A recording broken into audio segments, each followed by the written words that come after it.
নয়, সংখ্যালঘু সম্প্রদায়ের পাকা ধান কাটিয়ে নেওয়ার পাইতারা এবং ষড়যন্ত্র করছে।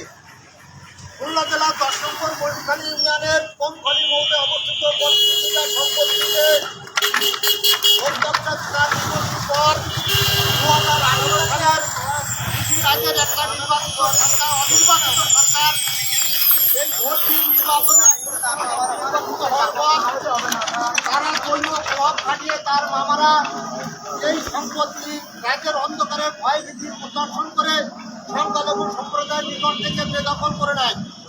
পরবর্তীতে 5 আগস্টে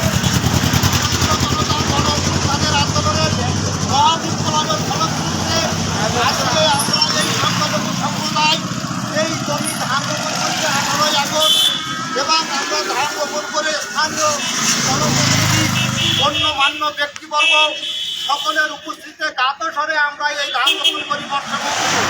কিন্তু অতীব দুঃখের বিষয়, এই পাকা ধান স্থানীয় সন্ত্রাসী সেই আখতারুজ্জামান বাবুর মামারা, তার মামা আইব খান এবং আবুল কালাম নুনো এবং তার সৌজাচারী কিছু ইন্ধনদাতা তারা বিভিন্ন সময় এই সম্প্রদায়ের এলাকায় যে ভয় প্রদর্শন করছে, দেশীয় অস্ত্র শস্ত্র নিয়ে তারা বিভিন্ন সময় হুমকি দামকে প্রদর্শন করতেছে এবং আমাদের এই পাকা ধান যাতে আমরা এই গরিব অসহায় কৃষক না কাটতে পারি, ঘরে না তুলতে পারি, আমরা যেন অর্থনৈতিকভাবে ক্ষতিগ্রস্ত হতে পারি, তাহার একটা চক্রান্ত করছে এই মরিখালী ইউনিয়নের আখতারুজ্জামান বাবুর মামারা।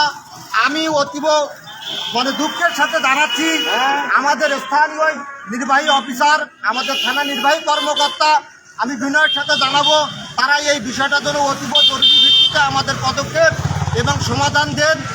কারণ তারা এই বিগত সময়ে বিভিন্ন বাড়িতে চাঁদাবাজি, হাট বাজার দখল, এর জমি কেড়ে নেওয়া, এর ঘাট কেড়ে নেওয়া, এর সম্পত্তি লুটপাট করা বিভিন্ন সময় এই পাইতারা বিগত 5 বছর তারা করে আসছে।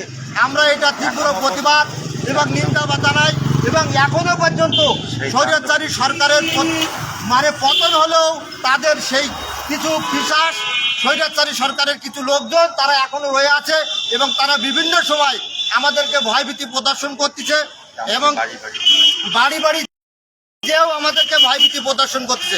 অতএব আমরা সংখ্যালঘু সম্প্রদায় আমরা চাই যাতে আমরা এই ধান ফসল কাটিয়ে ঘরে উঠতে পারি, তার জন্য ব্যবস্থা আমাদের ঊর্ধ্বতন কর্তৃপক্ষরা খুব দ্রুত করেন। যেহেতু ফসল মৌসুম, এখন ধান নষ্ট হয়ে যাচ্ছে মাঠে, দেশের অর্থনৈতিক ক্ষতি হবে, আমরা কৃষক মারা যাব, আমরা কৃষক না খেতে পেরে মারা যেতে পারি। আমাদের কৃষকের একটাই সম্বল, একটা ফসল, একটাই মৌসুম, এই আমন ধান।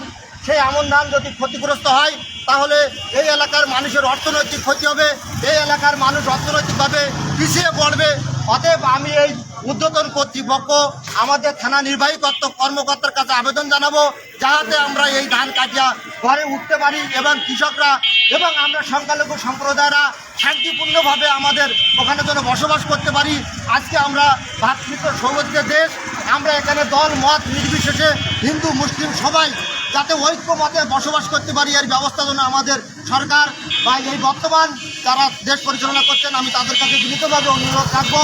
ঊর্ধ্বতন কর্মকর্তা প্রশাসন সকলের প্রতি আমি আবেদন জানাবো এই অবস্থাটা তারা যেন দ্রুত সমাধান করেন, তা নাহলে ধান আমাদের ক্ষেতের ফসল নষ্ট হয়ে যাবে।